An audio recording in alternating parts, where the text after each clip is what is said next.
Ala, kailangan iyon. Kasi si Eyo nakapangalan. Hello po. Ma, magandang hapon po. Nandyan po si Miss Shane. Miss Shane, may bisita ka. Bakit po? Opo.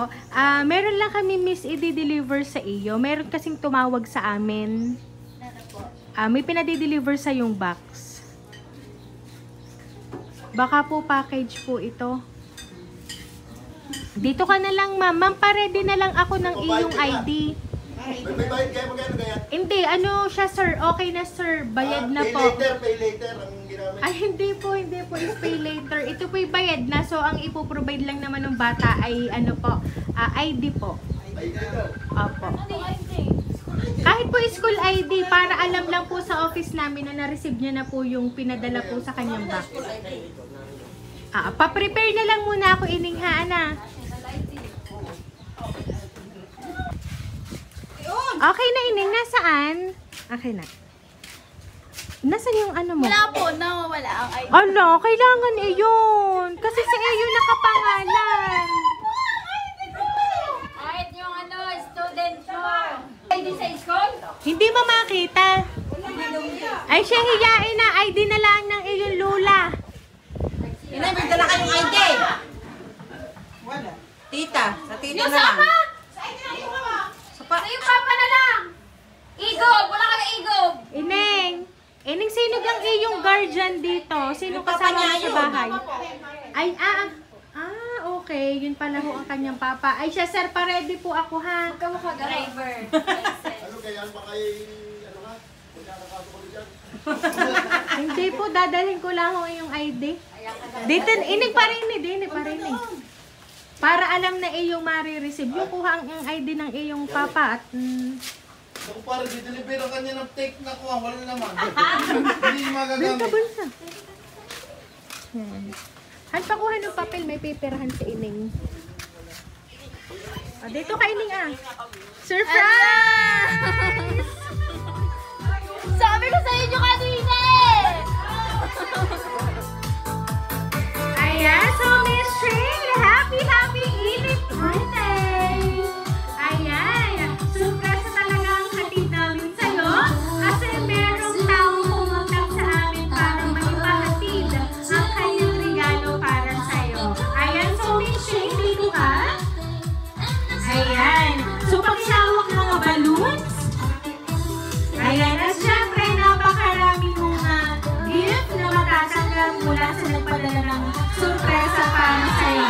Ayan, so meron kang matatanggap na money bouquet worth 2,000 pesos. Ayan. And syempre, pasasakitin ng iyong ngipin, meron kang bouquet of chocolates. Ayan.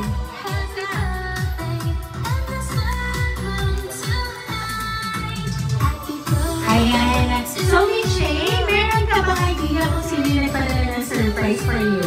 Mama po. Si mama po. Ayan. Tingnan nga ba natin kung si Mama nga ba ang nakaalala ng iyong birthday or baka meron kang secret admirer?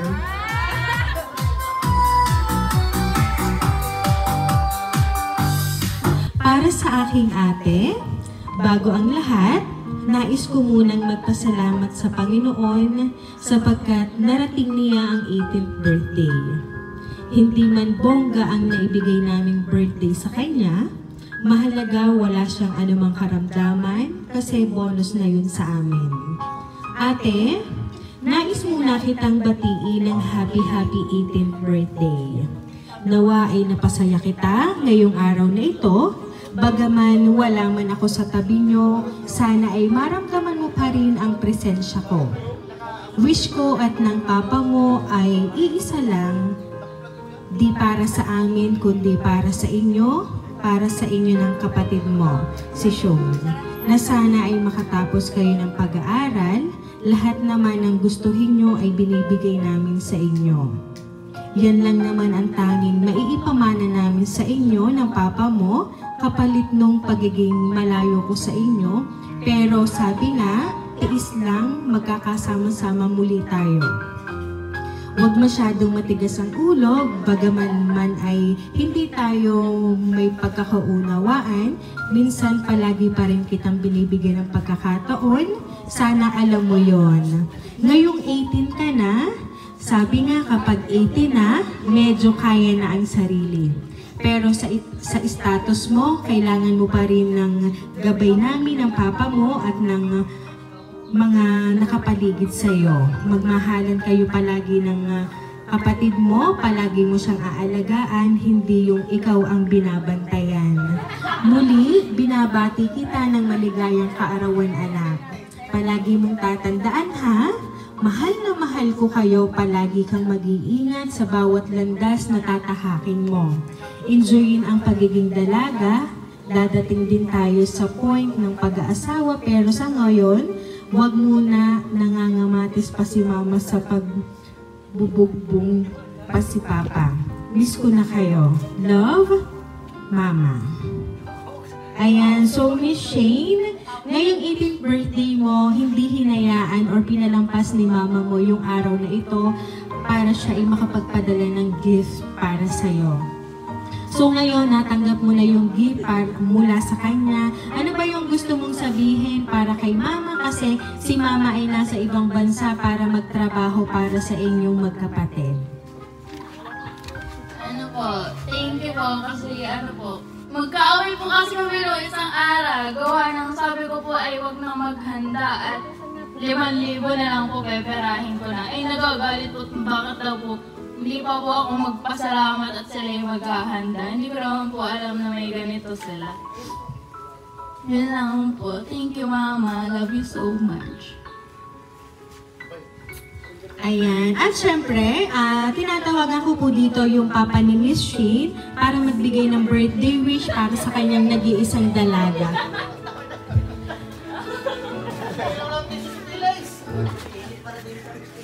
Anak, happy birthday. At sana huwag na matigas ang ulo. Yun lang, alam mo naman ang mga gusto kong sabihin sa iyo. Lagi kong sinasabi sa iyo sa chat. Alam mo na yun. Hindi ko na pahabayan pa, basta alam mo yung gusto kong mangyari sa iyo. Love you. Ayan, thank you so much po, sir. At syempre po, dahil nandito naman ang kanyang lolo at lola, hihingan ko po kayo ng message.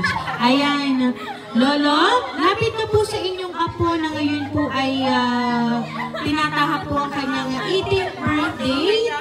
Okay lang po yan, sir. At syempre, sir, gusto rin marinig ng inyong apo ang inyong pong birthday wish para po sa kanya.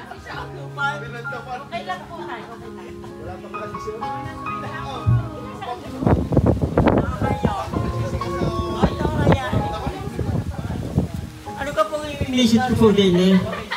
Mag-wish o paano? Ano po ba yung gusto niyo pong sabihin para po sa inyong apo? Sige. Apo, mahal na mahal kita. At ang aking pangangaral sa iyo ay ako'y susundin mo. Hindi mo lang sinabi ako ay Diyos. Nakikiusap lang ako sa iyo na kung maaari, tayo muna ay mag-aral ng maayos. Sundin natin ang ito. Sinasabi ng ating mga magulang, ganyan. At hindi tayo mapapapunta sa anumang anomalya. Kung ang ating pupuntahan ay laging sa pagmamahal, pwede naman. Eh di kaya nga, ay yung pagmamahal ay unti-unti lang, huwag lulubusin. Ano? Then lang yung sabi ko sa iyo. Hindi ko masasala na ikaw hindi magmamahal ng God dahil yan may karaniwan na sa buhay natin. Nung panahon muna namin, hindi uso yung gayaan. Eh ngayon, naunawaan ko na rin na uso na ang gayaan, eh gawin amin ang sinusultahan. Pero sana, ang iyong mama at iyong papa ay iyong unawain. Huwag na kami nanulo at dula. Yun lang iyong papa at mama. Ang iyong mahalin at unawain sa pinangangaral sa iyo. Napakaligaya na ng lolo. Hey, palapakan! Salamat po ng marami. Ning, happy birthday. Ang hihilingin ko sa iyo, magtapos ka ng iyong pag-aaral bago ka mag-asawa. Yun lamang. Naiyak ko!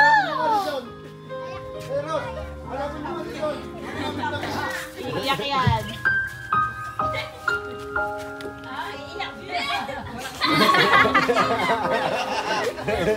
Ano?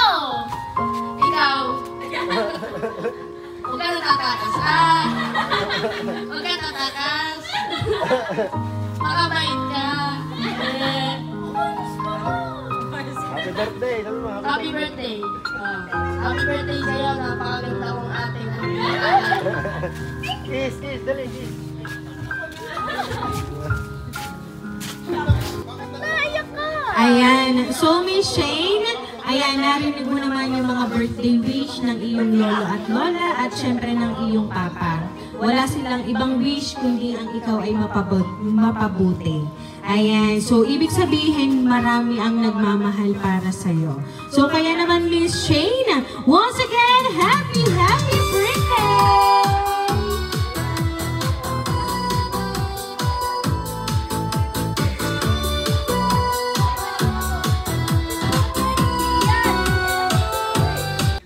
Ayan, so Miss Shane, dahil ang 18th birthday mo, aawitan ka namin ng birthday song. Happy birthday to you. Happy birthday to you.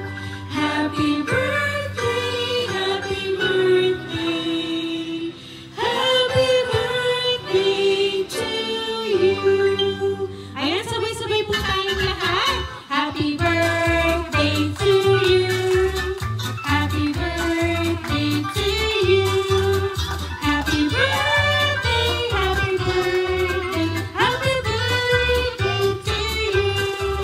Ayan, so Miss Shane, now make a wish on your 18th birthday and then blow your candle.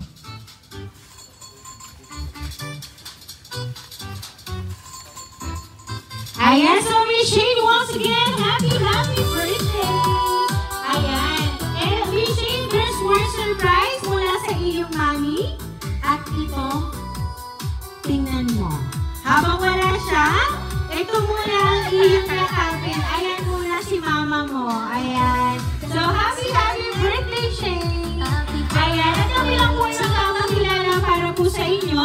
Kami po ang Rain Surprise Delivery all the way from Barangay Calicanto, San Juan, Batangas. And muli ka namin binabati, Miss Shane, ng happy birthday!